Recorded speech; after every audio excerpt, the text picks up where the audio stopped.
We are continuing our coverage of a new and deadly infectious disease that broke out in Frankfurt, Germany and Caracas, Venezuela.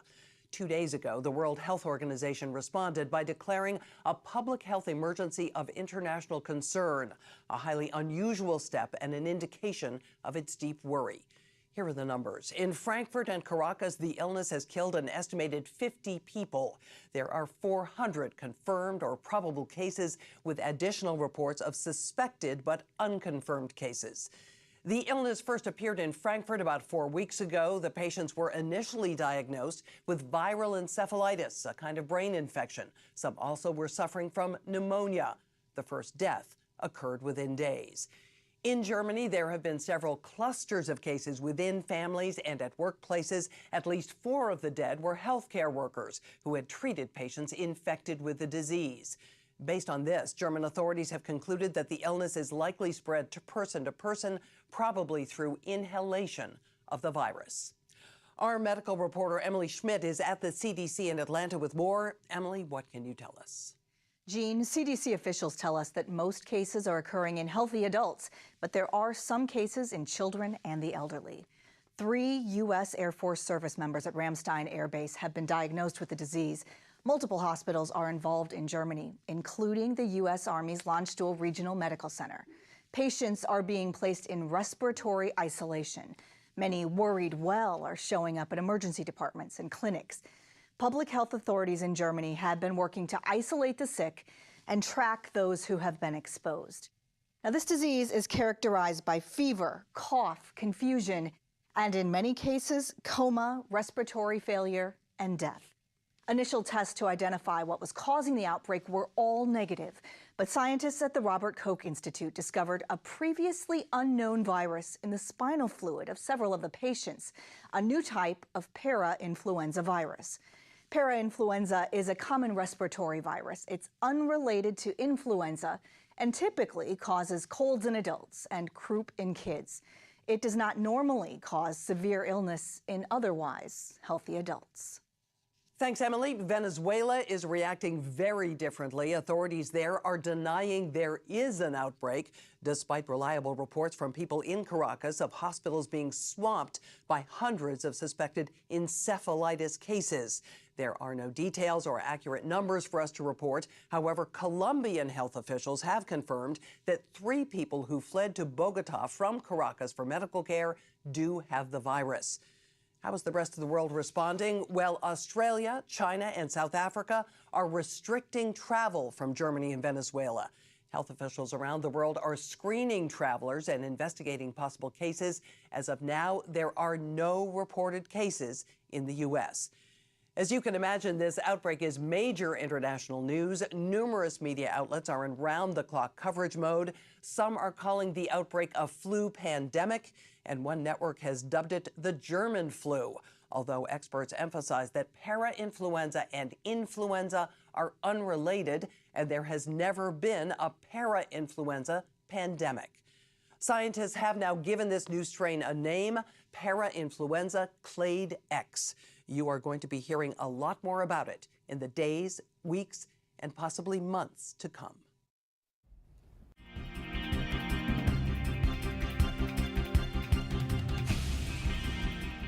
Caracas is in chaos. On a good day, the government teeters on the brink of being a failed state, and the current outbreak of Clade X could send it over the edge. Although government officials are still denying there is an outbreak, hospitals are overloaded, and reporters on the ground say many sick people cannot get the medical help they need. Cuban doctors have arrived, and several Russian military planes have been spotted at the airport carrying what appear to be medical personnel. Our sources say they have also seen Iranian and Chinese teams disembarking. How dire is this situation? Well, a few hours ago, I spoke with a senior physician from the Venezuelan Health Observatory, a research center at the Central University of Venezuela in Caracas. He asked to remain anonymous, but sent me this statement. He writes, "The government says nothing is happening. It is lying. The hospitals in Caracas are overflowing with incredibly sick patients. The hospitals don't have the isolation capabilities to handle those who are admitted, and many people are being turned away. The hospitals just don't have the capacity to handle them all." So families have to take the sick patients home, and this spreads the disease. He writes, the only thing that will stop this epidemic is massive international intervention, like the response to the Ebola outbreak in West Africa. The U.S. is the richest country in the world, and it has the resources we need. Why won't you help? New information is coming in about the Clade X virus. Let's go right to our medical reporter, Emily Schmidt, for details. Emily? Gene, anonymous U.S. government sources have told GNN that the genetic sequences of Clade X from the initial Frankfurt case reveal the virus has some genetic elements of the Nipah virus mixed in with the para-influenza genes. Nipah is a rare tropical disease. It's related to para-influenza, but it has a high lethality in humans. Human outbreaks of Nipah are uncommon. The largest outbreaks have happened in Bangladesh between 2001 and 2003, with a 70% death rate. Some experts have speculated on social media that this new virus may not have occurred naturally. They suspect the virus escaped from a laboratory researching a vaccine for Nipah. Others say it is probably occurring naturally, and there may have been some exchange of genetic elements between the viruses. CDC and WHO cannot confirm these reports and say they have no evidence of a laboratory mishap or that the virus is a biological weapon.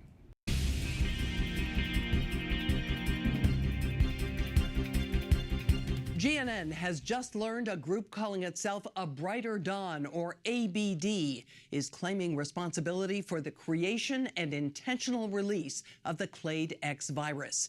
In a YouTube video, a spokesman for the group says the goal is to reduce the human population to pre-industrial levels. That, he says, will bring the world back into balance and prevent the destruction of the planet. The spokesman is anonymous. He speaks English, but with what sounds like a British or European accent. Intelligence sources say they were aware of the group, but there were no indications ABD intended to launch any kind of attack. The CDC and WHO are not commenting on the authenticity of ABD's claims that it created the Clade X virus in a laboratory, subsequently unleashing it on the world. The first Clade X outbreak has now been confirmed in the U.S. in the town of South Norwich, Massachusetts. Authorities say the first cases appeared about a week ago in a dorm at East Berkshire College, but they were mistakenly diagnosed as viral meningitis. Now tests confirm the small college town is instead dealing with Clade X. For more, we go to Emily Schmidt in South Norwich. Emily. Gene, 12 students have been hospitalized at the Berkshire Regional Medical Center, and we regret to report one has died. A local public health official told me she suspects the outbreak may have started with a student who had recently returned from a semester abroad in Germany. 2 days after he returned, he developed a mild cold and headache for a few days, but did not seek medical attention. The Berkshire County Public Health Officer has issued a quarantine order for the college. Under this order, 800 students, 40 faculty, and 50 support staff may not leave the school grounds for 2 weeks. The students are required to stay in their dormitories. No visitors are allowed on campus, including parents. Prepackaged food is being delivered to the dormitories. Parents of students are loudly objecting. Some are protesting outside the governor's office, demanding the governor overrule the county health officer and lift the quarantine. Gene, I have to tell you, this quarantine does not seem to be very effective. Campus security, supplemented by several local police officers from South Norwich, are attempting to establish a cordoned area, but several people have been seen leaving and entering the dormitories. Law enforcement officers do not appear to know what levels of force are authorized.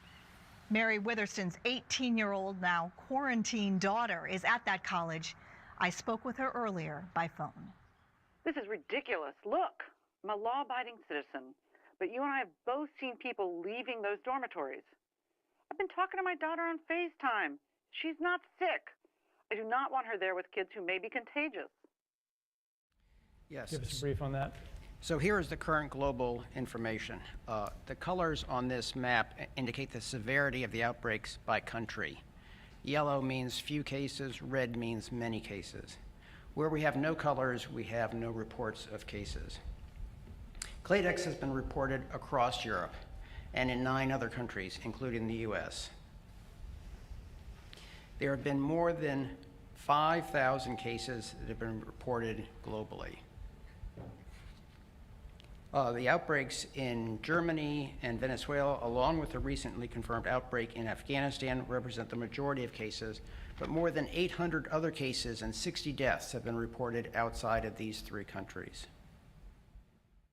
More troubling news to report from South Norwich, Massachusetts, where there is an outbreak of Clade X.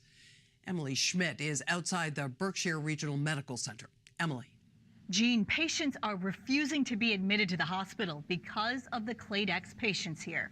In addition, some hospital personnel are being shunned by their neighbors and even family members out of concern that they may spread the disease. There are demands that children of hospital staff be kept out of school, and some hospital personnel are refusing to treat the Clade X patients. Hospital administrators are attempting to reassure the community and staff that everything's under control, but many are not buying it. As of this morning, the hospital census is down 30%, creating an impending financial crisis for the hospital if the situation is not corrected within days.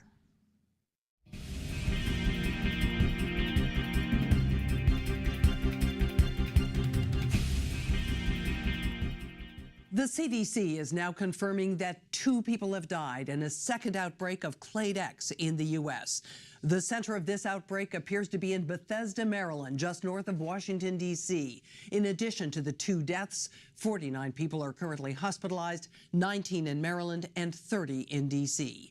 We are told that all of the ICU beds in D.C. and suburban Maryland are now full, so many of the intensive care cases are being transferred to regional medical centers outside the immediate area, including Johns Hopkins and the University of Maryland in Baltimore and Innova in Northern Virginia. Sources say there are also plans to send some patients to Philadelphia and to Morgantown, West Virginia. Bethesda, by the way, is home to the National Institutes of Health, the nation's premier biomedical research laboratory, and to Walter Reed, the U.S. military's premier hospital. At this point, we are being told that none of the infected patients have links to either facility. Globally, there have been more than 34,000 cases and 7,000 deaths. There are many more possible cases in other countries according to local and social media, but we are only showing you the cases that have been officially reported to WHO as being confirmed or probable.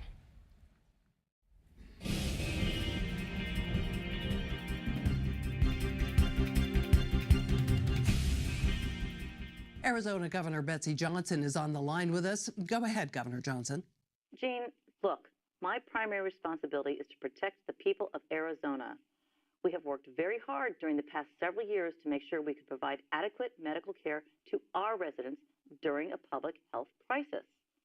Special facilities are being set up to handle Clade X patients that occur in our state. As you know, the care of these patients requires extraordinary effort. We are efficiently using the medical supplies we do have. I just can't allow patients from other states to use up our limited resources. Arizona needs to reserve our hospitals for our people. If that inconveniences some people, I'm sorry, but I was elected to serve the interests of the people of my state.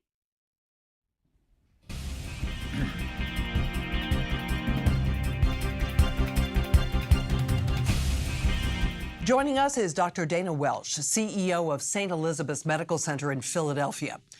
Dr. Welsh, why is your hospital turning away patients being transferred from D.C.? Jean, we do not have a specialized biocontainment unit, and putting Clade X patients in our hospital threatens our staff and our patients. If a Clade X patient shows up in our emergency department, we will, of course, do our best to care for them, but we cannot and will not voluntarily take patients from other hospitals. It would be irresponsible. At this hour, there are large-scale protests underway in cities around the world. In some instances, there has been rioting and violent police crackdowns. The cause, the lack of medical care and medications in the face of the Clade X pandemic. The question everywhere, when will there be a vaccine? At least a dozen research labs around the globe are working on experimental vaccines. U.S. officials do not condone the use of untested vaccines, but the situation is so dire that some experts are recommending that these vaccines be used as soon as possible, even without normal clinical trials.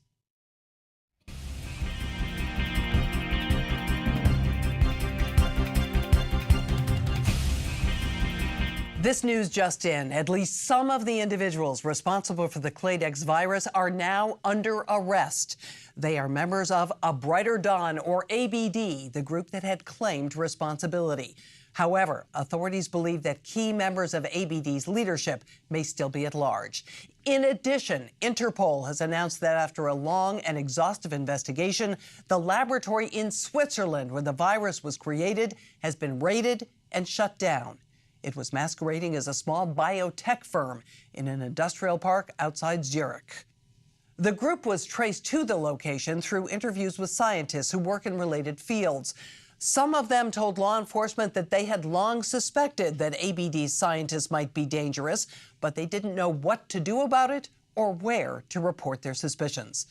Sources say the captured ABD members are telling police there were a total of 6 successful releases of aerosolized Clade X in public places in Bethesda, Frankfurt, Caracas, Hong Kong, Dubai, and Kabul. After extensive interviews with the captured ABD members, however, authorities now believe there were an additional 4 releases of Clade X, which did not result in sustained transmission of the disease, including one near the campus of the CDC in Atlanta. Authorities also say the release of Clade X in Bethesda, Maryland, was a deliberate attempt by ABD to cripple the NIH and thwart attempts to quickly find and develop an effective vaccine or treatment for the deadly virus. Meanwhile, the situation is increasingly bleak. GNN medical reporter Emily Schmidt is in Atlanta, outside the CDC's headquarters. Emily, what can you tell us? Gene, the outbreak is accelerating. More than 40 countries are reporting outbreaks, and many more are suspected of having cases. Global figures of cases are unreliable, but probably number in excess of 8 million. That's according to the World Health Organization. Deaths attributed to the disease are in the millions as well. WHO and national public health authorities are struggling to find more effective ways to contain the virus. WHO states their own modeling projects more than 20 million cases within 6 to 12 months, with more than 7 million deaths. The under-resourced countries are hit the hardest, but wealthier countries cannot stop the epidemic either. Affected cities around the world are seeing their healthcare systems collapse as they cannot provide care for the infected or for routine patients. Here is the current U.S. situation. The majority of Clade X cases have been reported in and around the nation's capital and in western Massachusetts, but we now have reported cases across approximately half of the U.S. states and in Puerto Rico, including sizable outbreaks in 38 metropolitan areas. We have gone from approximately 60 cases 3 months ago at the last meeting to nearly 60,000 cases now, including more than 3,500 deaths. The Metro D.C. area alone has 25,000 cases, including 2 members of Congress, several White House officials, and 1 Supreme Court justice. Global markets have plummeted. The Dow Jones is down 60% from its high 5 months ago, and the Fed is now projecting a deep economic recession. Here is the global situation as best we can determine it. Case reporting from many locations is quite unreliable as governments and public health systems have failed. As you can see, Clade X is basically everywhere. As individual country reports are largely unreliable, we are showing case counts by WHO region. We have now more than 8 million probable and confirmed cases and 3 million deaths reported worldwide.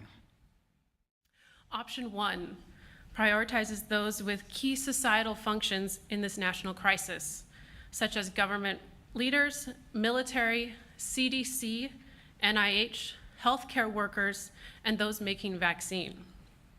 Prioritizing healthcare workers and scientists working on the vaccine may increase the overall number of people who can be vaccinated earlier. Prioritizing government officials would ensure continuity of government. Prioritizing critical infrastructure would help ensure the continuing function of essential services. Prioritizing critical infrastructure, however, is not straightforward. There are 16 sectors identified by DHS with tens of millions of people involved. We would have to prioritize within critical infrastructure sectors, which is very difficult. They are all critical.